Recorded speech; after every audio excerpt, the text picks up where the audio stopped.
He deserves so much better than that. Now that a husband has been found buried in his front yard 3 years after his murder, details of his final hours begin to surface. His daughter relieved to finally have some idea what happened to her dad. But then I'm so angry, and it's like losing him all over again. The news leader, broadcasting for all North Texas. Fox 4 News starts now.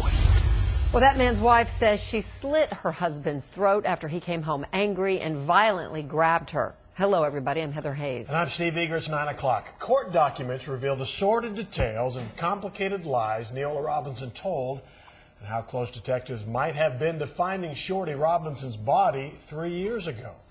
Brandon Todd, first on Fox 4 News tonight with the details. Brandon. Yeah, exactly. This is the yard back behind me where this all happened. There is now a caution fence around this yard here, even some flowers laid here, trying to protect this yard from what has been a lot of curious people driving by.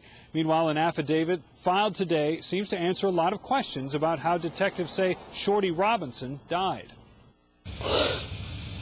No words, just tears from the daughter of Shorty Robinson as she learned from court documents how detectives say her father was killed 3 years ago. There's not a moment that I can close my eyes, especially now with everything going on, that I don't imagine how she killed him.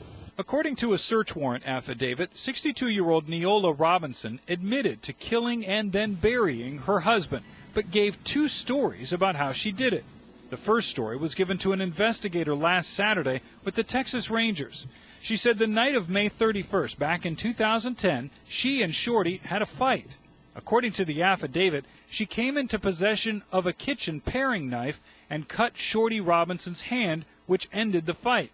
She then told detectives as her husband sat in a chair, she went to bed. According to the affidavit, when she woke up the next morning and went to check on Shorty, he was dead. According to the document, there was a second admission of guilt. She allegedly told another man, while Shorty Robinson was asleep, Neola Robinson had cut his throat and he bled out while on the bed. Then, with his body on an air mattress, investigators say she dragged him to the side yard where she had a hole prepared and buried him. The affidavit says when she finished telling the detective what she did, she went to the northeast side of the residence where she pointed to an area and stated, "I put him right here."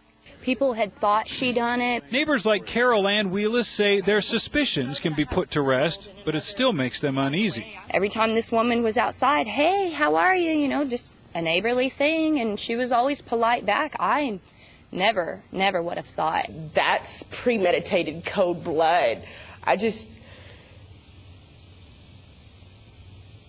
He deserves so much better than that. Now, the affidavit says back in 2010, when an officer asked about the freshly dug spot in the yard, Neola Robinson told the officer that she had just buried a dog there. Well, the conclusion, of course, by investigators was that the area of dirt was not large enough to bury a human. However, it just so happens that's the exact spot where they found Shorty's body this week. Heather? All right, so Brandon, you've got that evidence then back in 2010 that went overlooked, or I guess kind of put aside. Any other indications back then that something was not right? Well, there were a couple that investigators noticed. For instance, the detectives saw a section of the kitchen floor that seemed to be cleaned with a harsh chemical.